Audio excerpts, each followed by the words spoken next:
சமூகத்தையும் யா அல்லாஹ் பாதுகாப்பாயாக, எங்களுடைய பாவங்களை மன்னிப்பாயாக, எங்களுடைய தாயந்தருடைய பாவங்களை மன்னிப்பாயாக, மனைவி மக்களுடைய பாவங்களை மன்னிப்பாயாக, உண்மையான உள்ளச்சத்தோடு தொழும் பாக்கியத்தை நசீபாக்குவாயாக, எங்களுடைய அனைத்து பிரச்சனைகளையும் போக்கி வைப்பாயாக, நோய்க்கு ஷிஃபாவை நசீபாக்குவாயாக, யா அல்லாஹ் அனைத்து வகையான கஷ்டங்களை இல்லாமலாக்குவாயாக, அமைதியான உள்ளங்களை தருவாயாக, கவலைகள் கஷ்டங்களை விட்டு எல்லோரையும் பாதுகாப்பாயாக. எங்களுடைய கடைசி வார்த்தை லா இலாஹ இல்லல்லாஹ் முஹம்மதுர் ரசூலுல்லாஹ் என்ற கலிமாவோடு உயிர் பிரியும் பாக்கியத்தை நசீபாக்குவாயாக. எங்களுடைய கபர், எங்களுடைய மஹ்ஷர், எங்களுடைய சிராத் அனைத்து இடத்திலும் எங்களுக்கு உதவி செய்வாயாக. உள்ளச்சத்தோடு தொழும் பாக்கியத்தை யா அல்லாஹ் மௌத் வரை நசீபாக்குவாயாக. வாழ்க்கையில் ஒரு தொழுகை கூட தவறிவிடாமல் எங்களை பாதுகாப்பாயாக. ஒவ்வொரு தொழுகையும் ஜமாஅத்தோடு தொழும் பாக்கியத்தை நசீபாக்குவாயாக.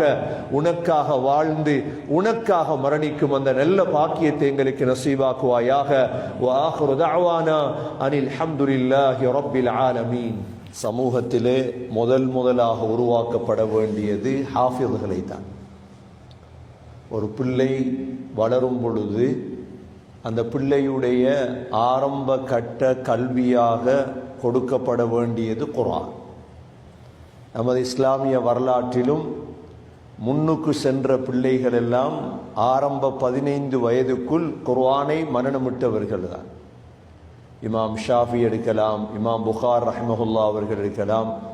எந்தெந்த இமாம்கள் எல்லாம் முன் சென்றார்களோ இவர்களெல்லாம் ஆரம்ப 15 வயதுக்குள் குர்ஆனை பாடமாக்கி முடித்திருப்பார்கள். ஏனென்றால் குர்ஆனை பாடமாக்குவதென்பது ஒரு மிக ஆச்சரியமான விடயம். ஒரு மனிதனுக்கு குர்ஆன் அல்லாஹ் அந்த சிறு வயதில் கொடுத்து விட்டால் அதற்கு பிறகு அல்லாஹ் அவரை இந்த சமூகத்துடைய ஒரு தலைவராக ஆக்கப் போகிறான் என்பதுதான் அதனுடைய அடையாளம். அதனால தான் ஒவ்வொரு பெற்றோரும் தங்களது பிள்ளைகளை சிறு வயதிலே ஹாஃபிதுகளாக ஆக்க வேண்டும், குர்ஆனை கொடுக்க வேண்டும். இது ஆச்சரியமான குர்ஆன். இது ஜின்கள் இந்த குர்ஆனை கேட்ட பொழுது சொன்னது என்ன? இன்னா சமிஅனா குர்ஆனன் அஜபா. ஆச்சரியமான குர்ஆனை கேட்டோம். எங்களுடைய கைகளில் இருப்பதால் இதனுடைய பெருமதி விளங்கவில்லை.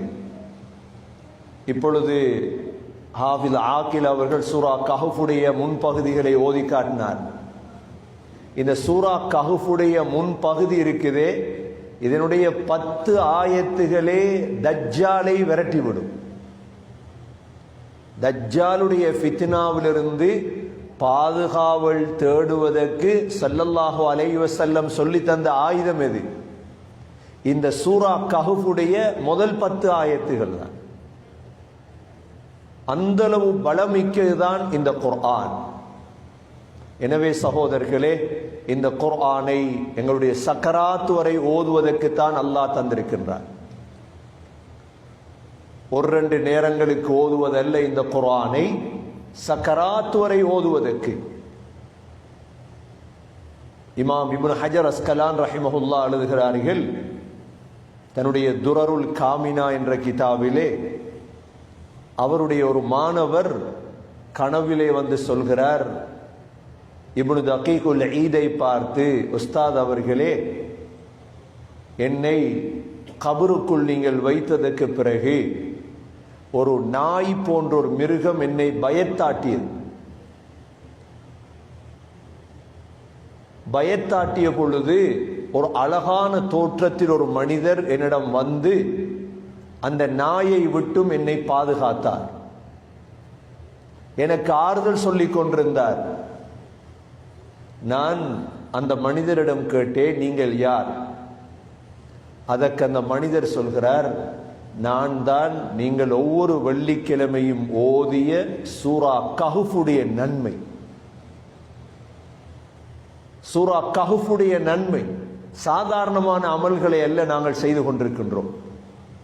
ஆகவேதான் சகோதர சகோதரிகளே, இவ்வாறான பிள்ளைகள் எதிர்காலத்திலே இன்ஷா அல்லாஹ் இன்னும் இவர்கள் மார்க்கத்துடைய கல்விகளை படித்து உயர்ந்து சிறந்தவர்களாக மாற நாம் எல்லோரும் துஆ செய்ய வேண்டும்.